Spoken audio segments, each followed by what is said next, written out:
Philip DeFranco is undoubtedly like the biggest fucking NATO Zogbot to ever exist at this point, because how many videos is this guy going to upload of just completely unverifiable, just completely bullshit claims? I mean, look at the title of this video: U.S. is sabotaging the Ukrainian military. You would think that fucking Solid Snake has been deployed and it's about to go blow up all the fucking Ukrainians like comm sensors with the way he titles his videos, but this shit's fucking ridiculous. Like, dude.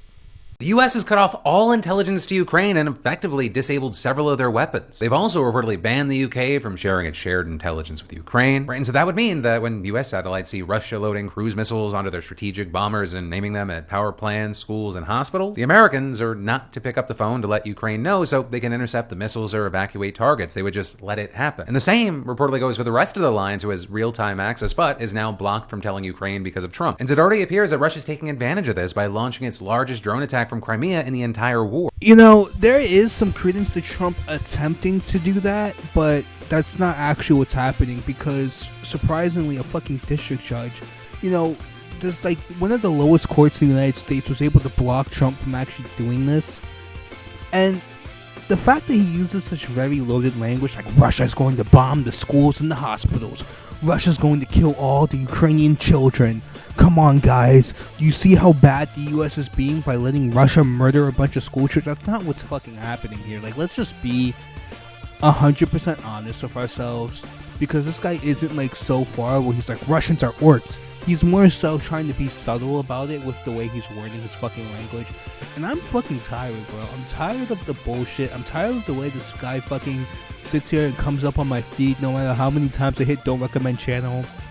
Dude, I'm fucking tired of this guy just like spitting out these fucking lies. Because it is true that Trump did try to do this, but he didn't. Because unfortunately, like, all the weapons that he tried to block are still going through the Ukraine. Everything that he wanted to do regarding Ukraine and like, essentially cutting them off, the government basically said, no, it's too late. Everything that's going to happen with Ukraine is going to happen, and you can't really fucking stop it.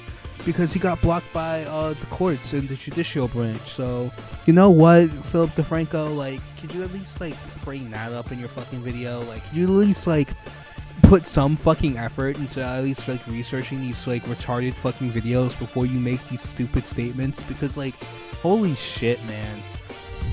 In the entire war, with HIMARS and air defense systems reportedly having their data links cut, meaning that they're effectively disabled. And this, as we've seen reporters pointing out, that this cutoff still occurred after Zelensky apologized to Trump, which is an apology that Trump publicly accepted. And notably, this cutoff also came right as Ukraine started retaking land in the east. And so with all this, we've seen things like one Ukrainian telling a reporter, Trump wanted a thank you, we will be writing it on the graves of dead Ukrainians. You also had a US senator asking a Trump appointee today, what else could a Russian asset actually do that Trump hasn't yet done? Kron said in a speech today that France and Europe must prepare for a time where the US isn't on its side. He also said that Russia won't stop at Ukraine, and then alluded to European troops deploying to Ukraine, with him adding that peace will return to Europe with a pacified Russia, and he said that he's open to discussion on using their nuclear weapons to protect all of Europe. For now, follow to stay in the loop. Dude, okay, I want you to keep track of a bunch of things he said there, because it's going to be relevant to like the next video I'm going to show you. But this guy is like so fucking annoying. It's so gay just how he acts, but like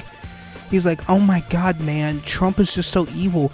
Like, Trump really does not have an listen, if Ukraine doesn't have an obligation to not join NATO, which I'm sure this guy's for just based on the way he's talking, then Trump and the United States have no obligation to defend Ukraine, because I don't care. Because if they're like, oh, well, it was a verbal agreement to not join NATO, then yeah, it's still an agreement at the end of the day. If you're just going to violate it, then why does the U.S. have to care about whatever you agree to?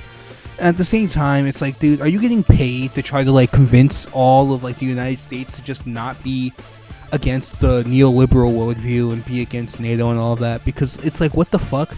So apparently, they're gonna nuke Russia, according to him. Where does he even get his sources from this shit from?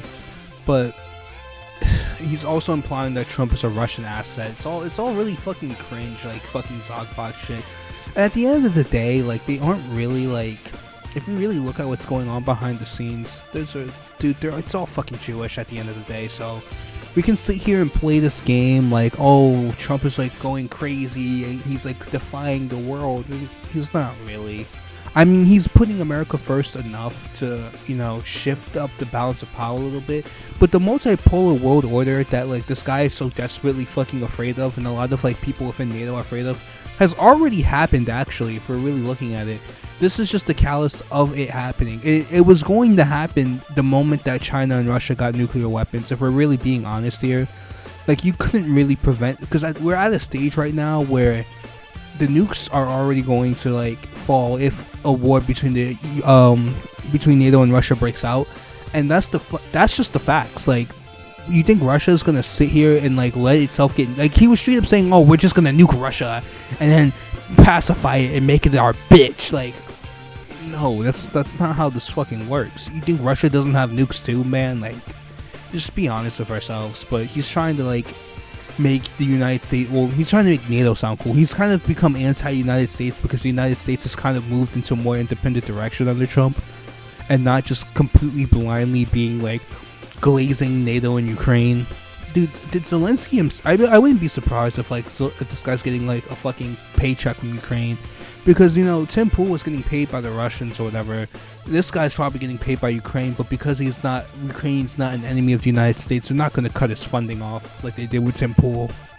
Russia could attack Lithuania as early as this fall, according to German experts. That's what they're warning, right? They're warning that this could be our last peaceful summer. And this comes after Russia announced large-scale exercises in Belarus, with them amassing over 100,000 soldiers, similar to what we saw before the invasion of Ukraine. With the Baltic states reportedly very concerned that we're seeing a rerun of Ukraine here. In this, as we just saw the vice president of the EU saying that Russia has to lose in Ukraine in order to avoid World War III. Right? She's saying that the difference between the start of World War II and what's happening now is that Ukraine is fighting and standing. And adding there, we want to have peace, but we want to have sustainable peace, and peace on Russia's term is not sustainable. We're also seeing former officials from all around the West giving out ways to prevent this from happening. And there's a key paradox at play here. There is no question that Europe can defeat Russia in a war, but the US security guarantee wasn't about being able to defeat Russia. It was about threatening a violence so grand that Russia wouldn't dare. Priority one is always to avoid war, and while Europe has made huge moves recently, it's going to take Europe some time to meet that level of grand violence that keeps the peace. Or we're talking about things that take years and decades to build. So you have some experts saying that Trump needs to drop the games and reaffirm the NATO alliance, even if he wants to leave, just to buy Europe more time. Follow to stay in the loop. You see, this shit is, like, really fucking retarded, because remember what he said earlier, where where the European countries are going to be like, we're going to just nuke Russia if Russia attacks us. Why does that suddenly not come into play now? You think Russia's going to attack NATO and NATO's going to not launch nuclear weapons about it? Like, what? Like, be fucking serious here. Be for real. Like, seriously, be serious here, because, like, it's so fear-mongering. He's basically saying that if Russia doesn't lose in Ukraine, World War III is going to start, so you better support Ukraine, you better send all of your money to Ukraine, you better fucking give us everything you fucking own so that you can pay for more Ukrainian missiles to fucking bomb Belarusian children, I guess, or I guess Donetsk children. Belarus, I don't even think they're involved in the war, but shit. Fuck, it wouldn't make a fucking difference. They basically are saying, like, hey buddy, World War III is going to be your fault if you want the US to actually have a future. The US doesn't deserve to have a future. Actually, we're all meant to be slaves to the EU, and so that we can make sure that Russia doesn't get to do anything. You exist as our slaves. You don't get to have a right to independence. You don't get to have a right to your own economy. You exist to serve us. That's basically the message that the Europeans and the EU is giving us at this point. And the idea that Russia is just going to waltz in the nuclear war like it wouldn't hurt them too is fucking retarded. Like, it's just straight fear-mongering to a certain degree, because basically the Europeans benefit a lot. The majority of NATO countries, like, only like 11 out of like, what, 32 actually hit the spending goal. That's like less than fucking half, okay? Less than half of NATO countries hit their spending goals, and that's why he's like, oh, at least give them more time to build up. No, you motherfuckers haven't been doing your part. You guys should go to the fucking wayside. You couldn't live up to your part of the fucking agreement, but you expect the United States to be like, yeah, but we're gonna just bail you out of all your fucking problems, but you don't want to give us what we want. That's not how the world works at all. Like, we're not just your little fucking Shabbos goy and we wipe your ass for you. But that's the problem with these fucking people, and that's the problem with all these, like, pro-Ukrainian people, is that they say all this bullshit, and they talk all this talk, but they, at the end of the day, these countries know that they need the United States, so they can't just be like, well, fuck off, we're gonna do things our way. They can't fucking do that, because then Russia really will fucking invade them, and then Russia will just be like, oh, bye bye, what are you gonna fucking do about it? No, you need Daddy America to fucking help you, because at the end of the day, that's kind of what America is. It's like, we basically have to be the global police of the world, and I don't think Americans want to do that anymore.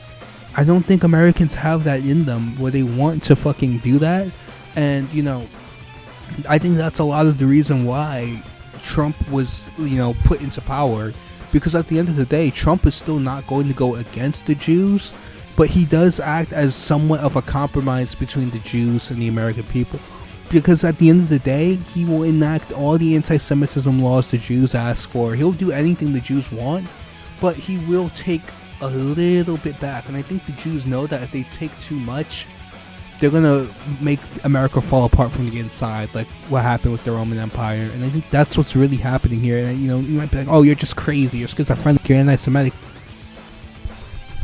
You can't really say that I'm wrong here, can you?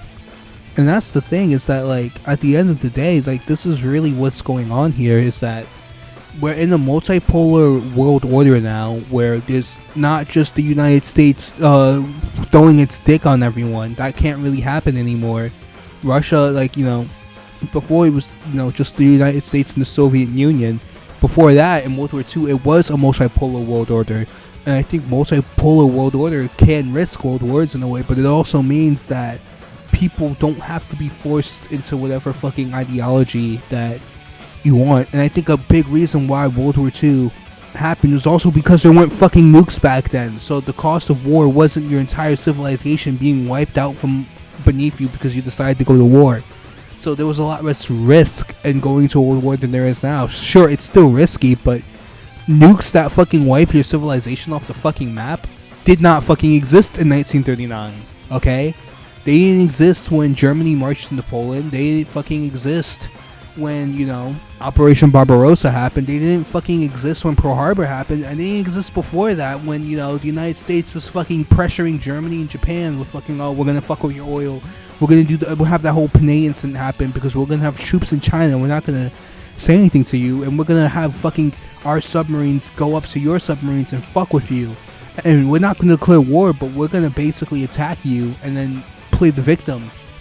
I think that's the end of the day, is that Philip DeFranco and a lot of these people are here to fucking push up this fucking neoliberal worldview. They don't want the status quo to change from like what it was between 1990 and like 2020. And unfortunately, a lot of the things that, like, you know, the Jews have done have kind of slipped up, and the Jews basically put their people on both sides. So no matter who comes out on top, they win. Because if Trump wins at the end of the day during this political struggle, the Jews still fucking win. He's literally making anti-Semitism laws. And then if these people fucking win at the end of the day, what? They're gonna go attack Israel? It's not like they did that shit under Biden. It's not like they're gonna do anything against the Jews, really. If anything, they're just gonna be strengthened because all of these leaders still kiss the Wailing Wall anyways.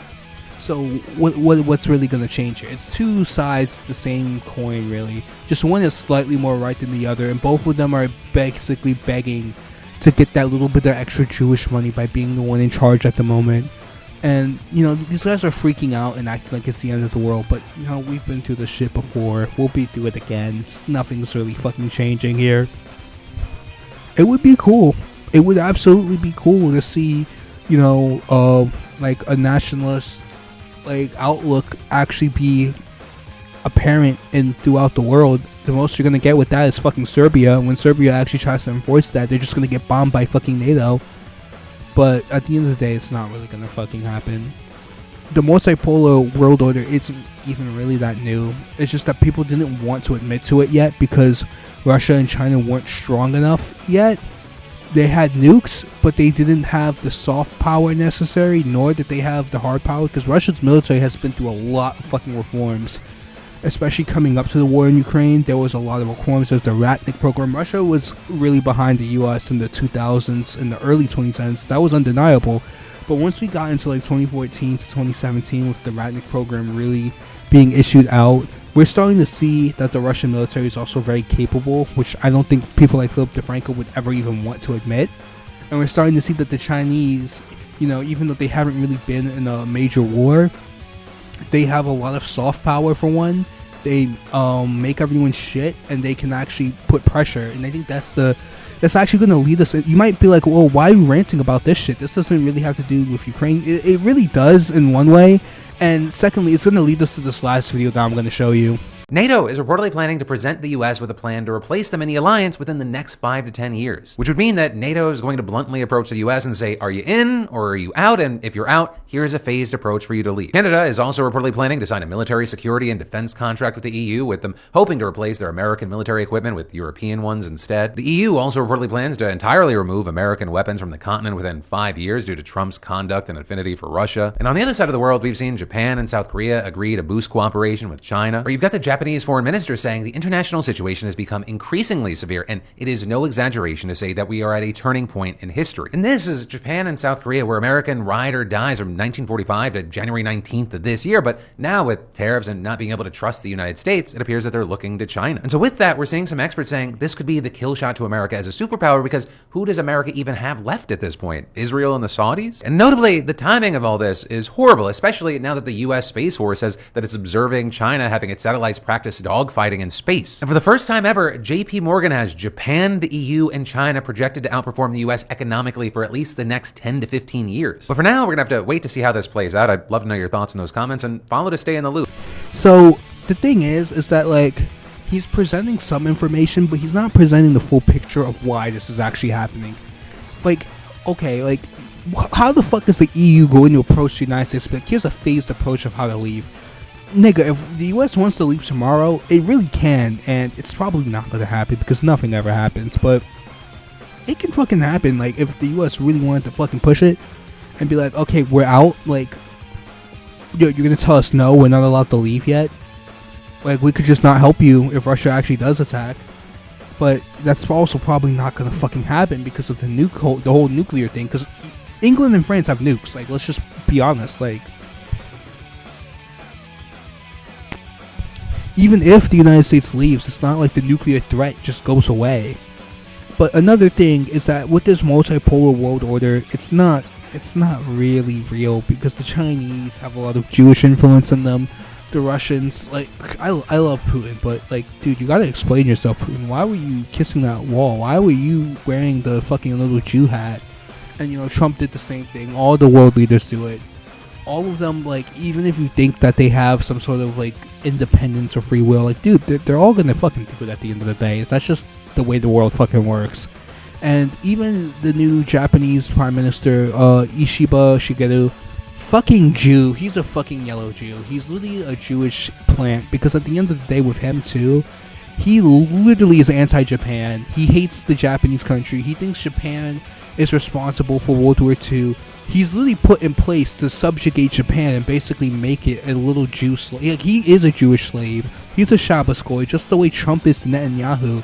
But he just bows to the Chinese. He bows to the Koreans. He's like, the thing about Abe Shinzo was that Abe was really a strong man. He was willing to risk diplomatic isolation if it meant the fact that he could get more power. And this is something that's really passionate to me, Japanese politics. I care deeply about them. But the LDP is in a very shaky period. We've been through like 3 fucking prime ministers since like 2020, because no prime minister has been able to really fucking hold, because at the end of the day, they're all kind of been like, Abe was replaced by a bunch of fucking Jew lovers who won't actually do what Japan needs to have done. And at the end of the day, it's like, dude, like, you think Japan actually likes China? You think the Japanese populace likes China? Those people are fucking racist. They're extremely racist towards the Chinese. They don't fucking like the Chinese. That's just reality. But you have a fucking minister who's pro-gay when the majority of Japanese people aren't actually pro-gay. The majority of Japanese people, you could go to Shibuya, the most liberal part of the country, and be like, oh, well, look at how many pro-gay people there are here. Yeah, that's a liberal part of the country full of foreigners. Of course that part of the country is like pro-gay, but if you look at, the rest of the country, that's not reflective of reality. Even like the rest, it's not even reflective of the rest of fucking Tokyo, let alone the entire fucking country. And I think that's the problem here, is that we have all of these Jewish agents in every single fucking country, and they put up this fake little battle, this fake little war, The only time we see these real wars go on is when it's against people like Saddam and people like Gaddafi who are actually against Israel. Then they really fucking shut them down. But then we have this like little stage play that's going on where all of these like Jews basically get together and put on this puppet show for us. And you have these people being like, oh my god, bro, you need to give us money. You need to give us money. And it's two different groups of people begging you for fucking money. But at the end of the day, it's going into the same fucking pocket. So, Philip DeFranco, can you stop being such a Zogbot, bro? Like, I remember when you used to make videos on like YouTube drama and like commentary stuff. I don't think any of his audience even knows that he did that now. I don't think anyone fucking remembers him for that shit. But I remember back in like 2016 when Keemstar and like all of these like drama channels would just go over all the drama that was happening. What was it like? Scarce? What happened to fucking Scarce? I don't think he's even around anymore, is he? It's sad because like Philip DeFranco wasn't good back then either, for being honest. But look at him; he looks like he's been drained of all his fucking nutrients. Like he's like some sort of fucking. He's been infected by a parasitic Jew that's just sucking all the shit out of his fucking bloodstream. So now he's just like he looks like a fucking zombie now. Like holy shit, bro. And he's always so sweaty. Why is he always so fucking sweaty? In every one of these videos, he's like extremely fucking covered in sweat, bro. Like, he's fucking dying here. These Zogbots got him. He's running overtime for the Zog, bro. Like, what the fuck is this shit? Dude, you need to take a break. I think you need to go, step outside, look at reality, take a glance at the fact that all of these politicians are kissing the same wailing wall, and then think to yourself, man, was it really worth it to spread all of this fucking propaganda for NATO and Israel, bro? Was it really worth it at the end of the day to dedicate my entire life to just glazing the fucking Jews? Was it really? Or should I consider something different? Like, it's sad, bro.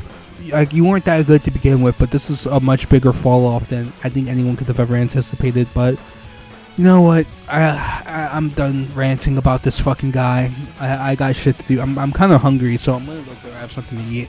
I can't catch myself looking like this fucking guy. His fucking veins just popping out 24/7 while he's covered in sweat. While he's like so shriveled up, he's like ready to fucking die, bro.